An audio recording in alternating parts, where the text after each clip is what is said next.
When we are in an environment where we're simply asked to express our politics through an affiliation, we suggest that what we're asking for is a greater voice than what we actually see as choices in November. And that's at the root of why electoral reform is so important and how ranked choice voting can unlock democracy in the state of Florida and across the country.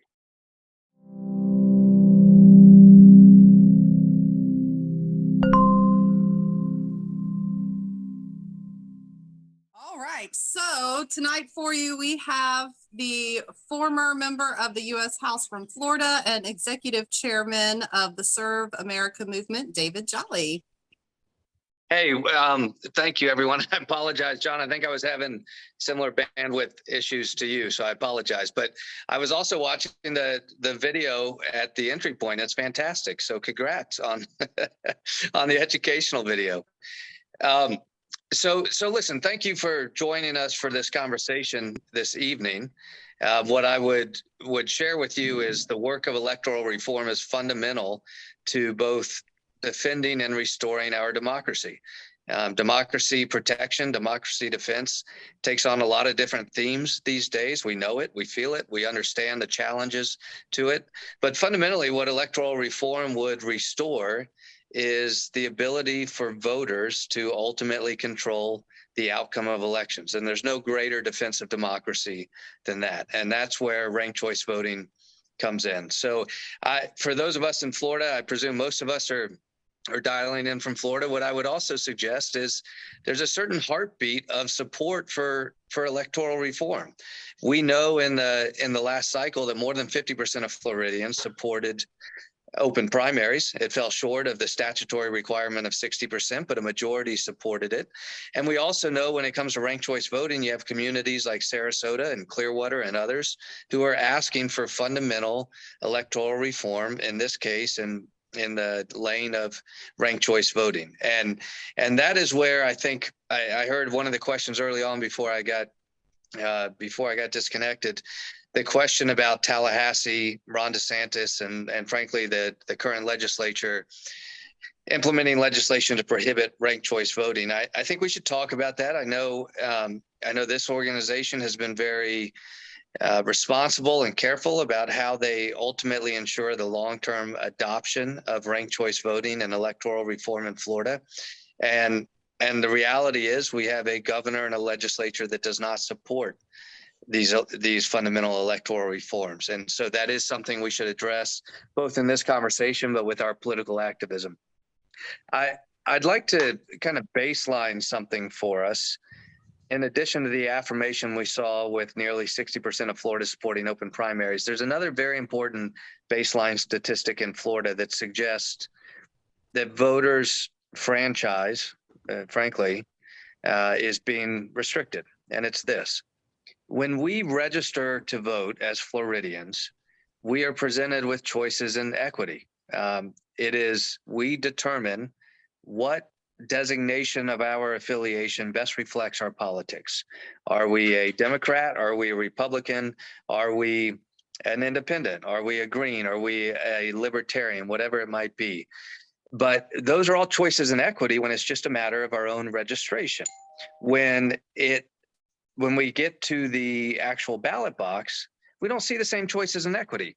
We only see two votes, two options viably, which are Republicans and Democrats. And so we perform as a 50-50 state. And that is not a reflection of where our politics sit as a state. It's a reflection of the fundamental failures of our electoral system. Because if on the first Tuesday in November, we were presented with multiple choices in equity, statistics would suggest that we would self-select as we do when we register to vote. And I realize it's a bit of a nuanced example, but it's a very important one. Because understand, when we are in an environment where we're simply asked to express our politics through an affiliation, we suggest that what we're asking for is a greater voice than what we actually see as choices in November. And that's at the root of why electoral reform is so important and how ranked choice voting can unlock democracy in the state of Florida and across the country. Picture a world in which we all get to the first Tuesday in November and we're actually excited to express our preference among multiple candidates. And those candidates have to compete for our expression of support. Maybe it's the first slot, maybe it's the second, maybe it's the third, whatever it might be. We are learning the lessons as an electorate about how this might work. We have seen it in other communities. We saw it most notably in Manhattan, but we're about to see it in Alaska as well in November. And so I would suggest that is the reason that we keep fighting. Even if the sitting governor and the legislature has put hurdles in front of us to adopting ranked choice voting, what we know is that it works. What we know is that it empowers more voices. What we know is that it empowers the voices of voters over the voices of candidates and politicians. And there's probably no greater struggle in the defense of democracy than that. Because I think all of us would agree that whatever the results of an election might be, whatever the results of a community, their expression might be, provided that fundamentally those results reflect where the community is, that's an embrace of democracy. But that's not what we currently have in the state of Florida, and it's why the work that's being done is so important. So I would suggest as we continue to fight the fight, we do have to overturn now a statute in the state of Florida. That's a major lift. But I would suggest that in the spirit of how this organization continues to confront this issue, rather than demonizing those who have tried to restrict our ability to implement this, perhaps the greater argument is to convince them that if you as a sitting politician or a candidate are so true in reflecting the broad consensus of your community, then perhaps you should be a champion of ranked choice voting, because it ultimately empowers you, protects you, and elevates you to a greater voice within our legislature, not a lesser one. Because the voice that our legislators currently have is actually muted in many ways because it cannot reflect their entire community. It can only reflect the system that produced their election. And that is a vastly constricted community that has elevated them. So I realize that's a bit much by way of introduction, but please know that it's intended to be an affirmation of the good work of this organization, an affirmation of ranked choice voting, an affirmation of fundamental electoral reform, and why, if we are to ever see a fundamental change in how our politics are exercised, it requires advancements like ranked choice voting in the state of Florida. So thank you very much. And in terms of run a show, Carrie or John, I'll give it back to you for how we do any Q&A or discussion from here. Absolutely. Thank you so much, David. That was really poignant. And I love how you touched on both equity and like representation, like when we go to register, and how many of us in Florida are not part of the duopoly. And so we do want to talk about ranked choice voting, but we also want you to tell us a little bit about the SAM party and why you think it's time for another party like that in America. Yeah, so thank you. And electoral reform and new party politics are like the closest brethren in this movement. You really can't have one without the other. And let me start with a mistake that's often made in new party politics. So the Serve America movement as an organization is fundamentally committed to creating an additional party in the United States. But we make two mistakes, honestly, in this environment. One is we start by demonizing the two major parties. I would suggest that the two major parties have become a well-deserved home for dogma and ideology. And that's okay. We often criticize that, but the reality is if your politics are informed and your passion is informed by a certain hardened ideology, that's okay. You probably have a home in one of the two major parties.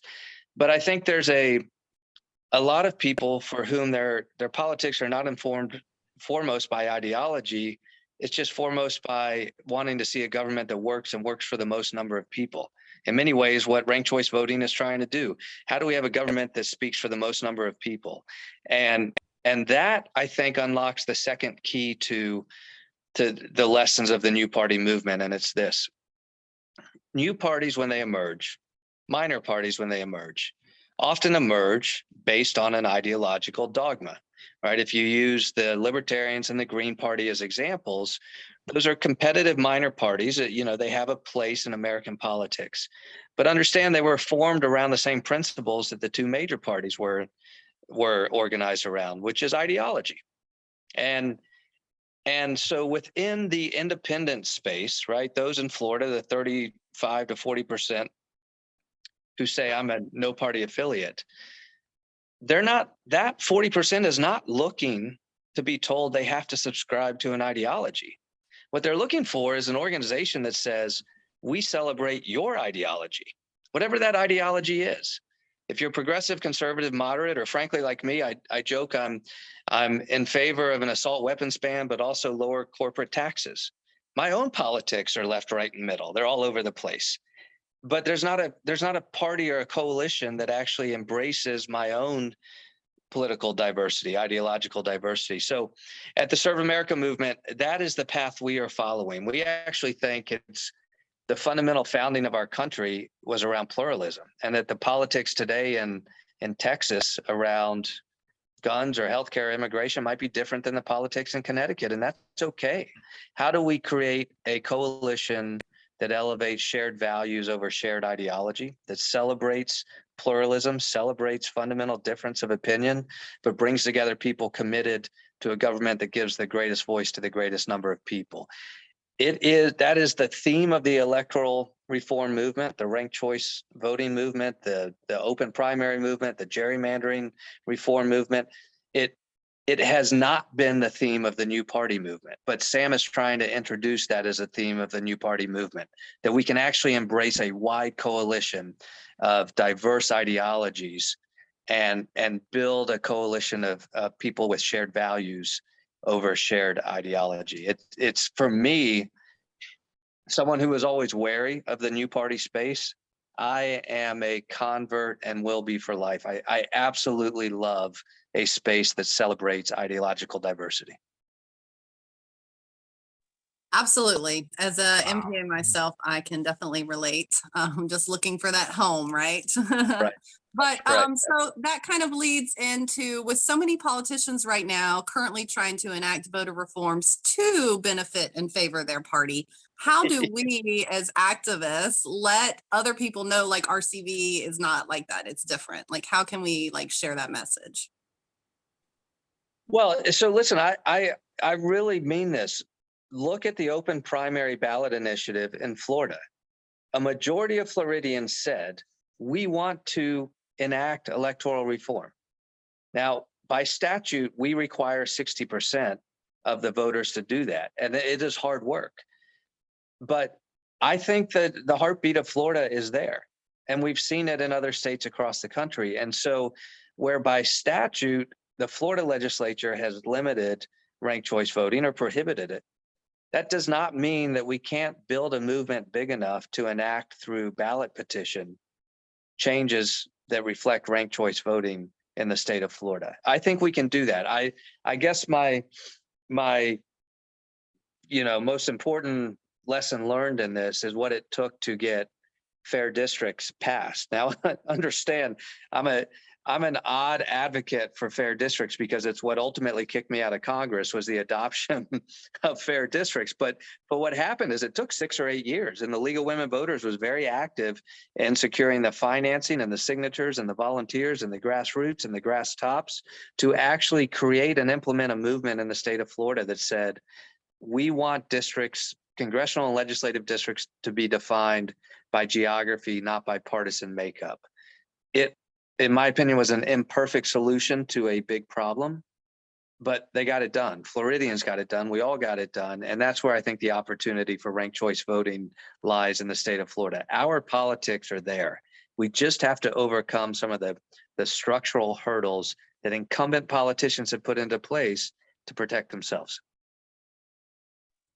Absolutely. Thank you so much. So this one's a little bit compound. Do you think RCV is more beneficial in primaries, general elections, or both? And if RCV were used for congressional races, how do you feel it would help the gridlock that currently exists in Congress? Yeah, so I think it should be used across the board in primaries and general elections, because what it ultimately does is it elevates the candidate with the greatest consensus. And you can look at the New York primary as an example. The administration of the election had some failure points, but honestly, RCV really worked. I mean, those who complain that RCV didn't work in Manhattan are really tethered to the major party establishments or very strict ideological establishments. What we know it produced was somebody that ultimately had the greatest consensus. And it's a fascinating thing to study. On its impact in Congress, here's where I would say, let's start with the end goal in mind. The end goal in mind is to change the behavior of the Congress. Because right now, the incentive structure rewards hyperpartisanship. And we will never change the behavior of the Congress if we don't change the reward structure. So if you take the gerrymandering conversation, for instance, rather than geography as a fairness test, I would like to see electoral competitiveness as a fairness test. If we actually created as many 50-50 districts in the state of Florida as we could, imagine what that political environment would look like. You would have incumbents every 2 years running for their political life by trying to prove themselves accountable to voters as opposed to just accountable to their party. It would be a fundamental change in their behavior in Congress. And so that's where I think ranked choice voting, if implemented, could have a real change in congressional behavior.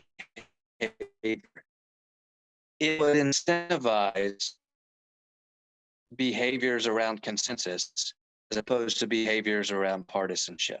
And if we have incentives that reward those who act on behalf of the largest number of voters, frankly, we've gotten it pretty right at that point.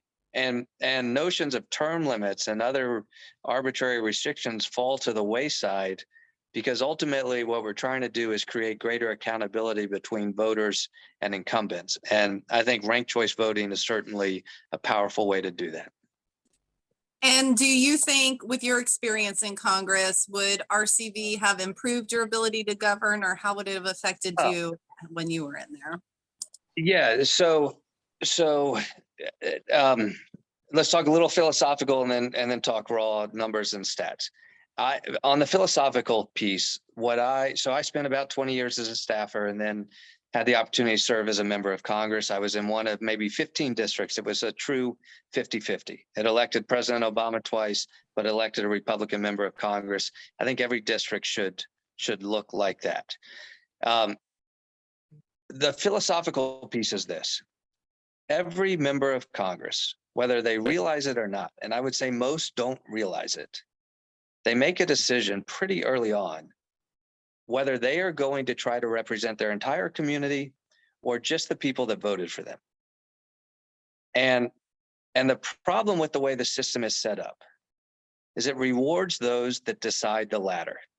It actually rewards the people who say, I'm just going to represent my partisan voters because that's my surest way to re-election.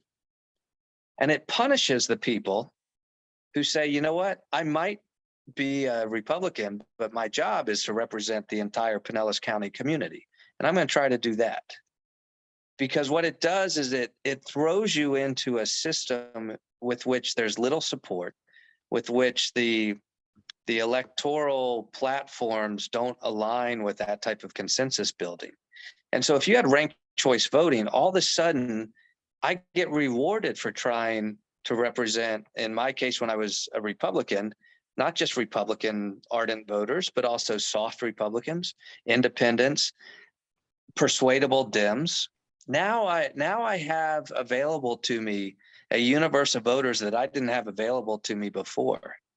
And it lets members of Congress decide, you know what, I may have been elected on a party line vote, but I'm going to go ahead and try to give voice to my entire community because I think a system with ranked choice voting will reward that type of behavior in Congress. I personally believe it would, and it's why I'm a strong supporter of RCV. Absolutely. So looking in the chat, there was is Florida a lost cause in your eyes with gerrymandering and the ban and the electoral reform that DeSantis just caused? I just saw that and that just tickled me. What's your opinion? Are we a lost cause down here, or we need to keep trucking? Here's how I know it's a lost cause. It's a lost cause if we stop fighting. I mean that. It's not just political speak. If we give up the fight, then the fight's over. We lost. This is the only room in which this fight happens and starts and grows. And, for baseball fans on the call, I used to talk about serving in Congress with a baseball analogy, that I woke up every day and it was like spring training and my team could make it to the World Series. By the time I went to bed, it was August and I was 20 games back, right? But you got to wake up the next day believing we can change this, because if we don't, we won't, and we lose. And that's why, I guess, in my earlier comments, I leaned so heavily on the fact that the Open Primaries Initiative got 57% of the vote. Our politics are there as a state. They are. They absolutely are. When we talk binary analysis, Republicans versus Democrats, and people say, oh, Florida's finally a red state, it only is by the scoreboard, because we have binary elections in which 51% dictates everything. If you really break down where our Florida politics are, they remain a third, a third, a third. And so I think there's an environment in Florida in which we can cultivate support for RCV, and we should not give up. I will not be a part of us giving up, because we lose and they win. I agree. Well, we're not giving up either, and that's why we're still here and doing this stuff. And so my last question, and then I'll kind of add it to one that was in the chat, is what can we do, ordinary citizens, to create RCV pressure on elected officials? And then also, what can a Florida SAM affiliate, this was in the chat, like, is SAM doing anything in Florida? Is there anything that they could get involved in with? So I would say that for RCV, the traditional organizing of reminding elected officials that what we're trying to do is empower the voice of voters. And they shouldn't be afraid of that. If their politics are in line with their community, they should not be afraid of us empowering the voices within their communities. And then the traditional organizing of op-ed writing, of fundraising, of messaging, of one voter reaching another voter reaching another. And I do think in this current landscape, we might have to get as ambitious of trying to pursue a constitutional amendment. But along the way, because that can be a 2, 4, 6, 8, 10-year initiative, we do have to also try to change hearts and minds of our legislators. Where SAM comes in is this: we are champions of electoral reform. We will help organize and lend our institutional resources to electoral reform. We do also believe that one tool to compete with the two major parties and to change politics in Florida would be with the emergence of a viable third party. There are other minor parties in Florida. We at SAM have spoken with many of them, and it may be we ultimately end up trying to thread together a coalition of minor parties to create a major party. One very interesting thing about how the laws in Florida work: you could file a new party tomorrow. Essentially just three signatures and some bylaws could get us a party, but it comes with no benefits to ballot access, campaign finance, and so forth. We actually would have to have almost 800,000 people register for that party. That takes significant resources to build that coalition. So much like the electoral reform space, it's a long game, but it's a game in which we are committed to playing, because without it, we resign over defeat to the current duopoly. Great, thank you so much. I know I'm trying to be cognizant of time, but we did have one more in the chat, if you're okay with that. And it said, what is your view of the Fair Representation Act, multi-member districts for Congress with RCV? Yeah, so fascinating topic. I was actually just in a conversation about this today, and I would suggest for those who like to read up on kind of the political science approach, there's an author by the name of Lee Drutman who wrote The Two-Party Doom Loop. He's one of the leading political scientists in the reform space, and he has identified as the #1 fix multi-member districts. If you take Congress, that would mean, say, taking it from 435 members to, I believe he might even propose like 1,200 members. But it may be in the state of Florida, instead of 29 districts, we only have 12, but each one of those sends to Congress multiple members from their district that reflect the share of votes received by those parties. So it may be that a single district actually sends 3 or 4 different members to Congress, but the intent is to ensure, as I was referring to earlier, that all voices in the community are actually represented. And what it does is, instead of trying to insist with almost a moral argument that our elected officials represent all of us, it actually puts into place a structure where all of us actually have a representative. I'm very sympathetic to that. It is an idea that, boy, if we thought selling RCV was hard, selling a 1,200 member of Congress with multi-member districts and multi-member representation, boy, that's a big lift. But I think it's worth starting the conversation, because ultimately it creates the equity that we talked about at the very beginning. Well, thank you so much. That's all that I have for you, but we will check with John. But I really appreciate you coming on and talking with us tonight. It's been very enlightening and also motivating. So thank you so much. John? David, I can't thank you enough. That was truly inspirational. I know why you were elected to Congress now. I can tell you, you have my vote. Certainly, and I'll go back to your enthusiasm that we can change this and never give up. Open primaries, 57% support in a campaign that probably wasn't that strongly run. Had that been a little bit better organized, and they also went with a version of open primaries, which was really the top 2 went on to the general. There's probably a better version of that with a top 4 or top 5 advance to the general and use ranked choice voting. And I believe that had that been the proposal, it might have succeeded. So that's right.